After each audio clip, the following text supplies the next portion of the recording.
dissolve the political bands which have connected them with another, and to assume among the powers of the earth the separate and equal station to which the laws of nature and of nature's God entitle them.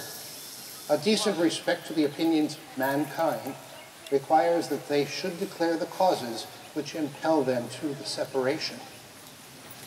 We hold these truths to be self-evident, that all men are created equal, that they are endowed by their Creator with certain unalienable rights, that among these are life, liberty, and the pursuit of happiness, that to secure these rights, governments are instituted among men, deriving their just powers from the consent of the governed, that whenever any form of government becomes destructive to these ends, it is the right of the people to alter or to abolish it, and to institute new government, laying its foundation on such principles and organizing its powers in such form as to them shall seem most likely to affect their safety and happiness. Prudence, indeed, will dictate that governments long established should not be changed for light and transient causes, and accordingly all experience hath shown that mankind are more disposed to suffer, while evils are sufferable, than to right themselves by abolishing the forms to which they are accustomed. But when a long train of abuses and usurpations, pursuing invariably the same object, evinces a design to reduce them under absolute despotism, it is their right, it is their duty to throw off such government and to provide new guards for their future security. Such has been the patient sufferance of these colonies, and such is now the necessity which constrains them to alter their former systems of government. The history of the present King of Great Britain is a history of repeated injuries and usurpations, all having in direct object the establishment of an absolute tyranny over these states. To prove this, let facts be submitted to a candid world. He has refused his assent to laws the most wholesome and necessary for the public good. He has forbidden his governors to pass laws of immediate and pressing importance unless suspended in their operation till his assent should be obtained, and when so suspended, he has utterly neglected to attend to them.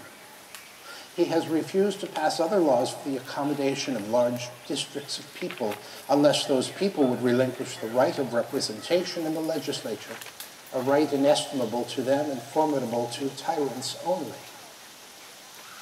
He has called together legislative bodies at places unusual, uncomfortable, and distant from the depository of their public records, for the sole purpose of fatiguing them into compliance with his measures. He has dissolved representative houses repeatedly for opposing with manly firmness his invasions of the rights of the people.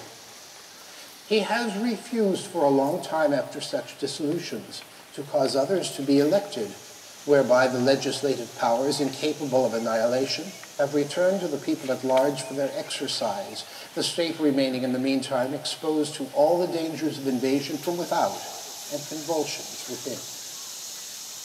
He has endeavored to prevent the population of these states, for that purpose obstructing the laws for naturalization of foreigners, refusing to pass others to encourage their migration hither, and raising the conditions of new appropriations of lands. He has obstructed the administration of justice by refusing his assent to laws for establishing judiciary powers. He has made judges dependent on his will alone for the tenure of their offices and the amount and payment of their salaries. He has erected a multitude of new offices and sent hither swarms of officers to harass our people and eat out their substance. He has kept among us in times of peace standing armies without the consent of our legislature. He has affected to render the military independent of and superior to civil power. He has combined with others to subject us to a jurisdiction foreign to our Constitution and unacknowledged by our laws, giving his assent to their acts of pretended legislation. For quartering large bodies of armed troops among us, for protecting them by mock trial from punishment for any murders which they should commit on the inhabitants of these states, for cutting off our trade with all parts of the world, for imposing taxes on us without our consent, for depriving us in many cases of the benefits of trial by jury. for transporting us beyond seas to be tried for pretended offenses, for abolishing the free system of English laws in a neighboring province, establishing therein an arbitrary government, and enlarging its boundaries so as to render it at once an example and fit instrument for introducing the same absolute rule in these colonies, for taking away our charters, abolishing our most valuable laws, and altering fundamentally the forms of our government, for suspending our own legislatures and declaring themselves invested with powers to legislate for us in all cases whatsoever. He has abdicated government here by declaring us out of his protection and waging war against us.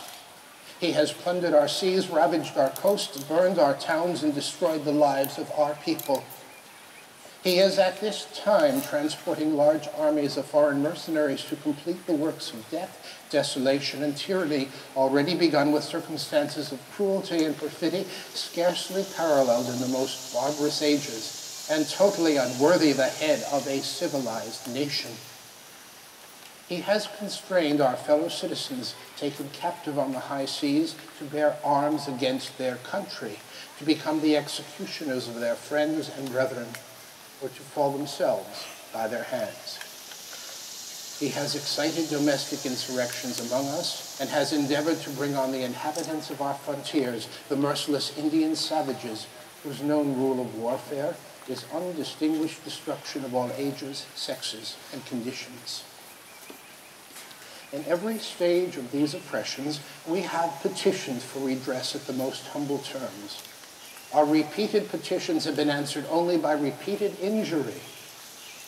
A prince whose character is thus marked by every act which may define a tyrant is unfit to be the ruler of a free people.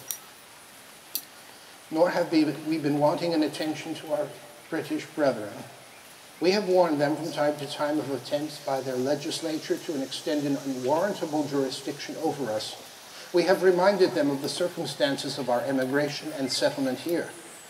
We have appealed to their native justice and magnanimity, and we have conjured them by ties of our common kindred to disavow these usurpations, which would inevitably interrupt our connections and correspondence. They too have been deaf to the voice of justice and of consanguinity. We must therefore acquiesce in the necessity which denounces our separation and hold them, as we hold the rest of mankind, enemies in war. In peace, friends.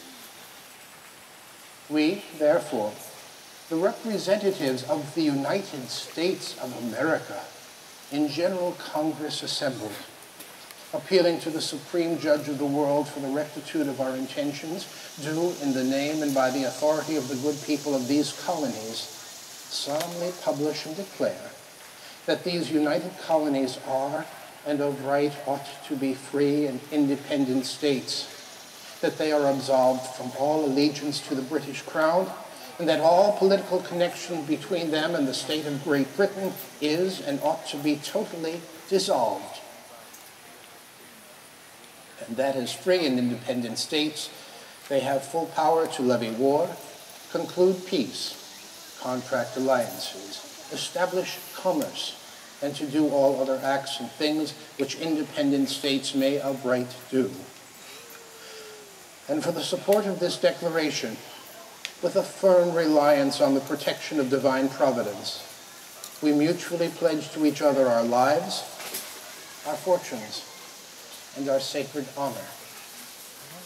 Ladies and gentlemen, the Declaration of Independence.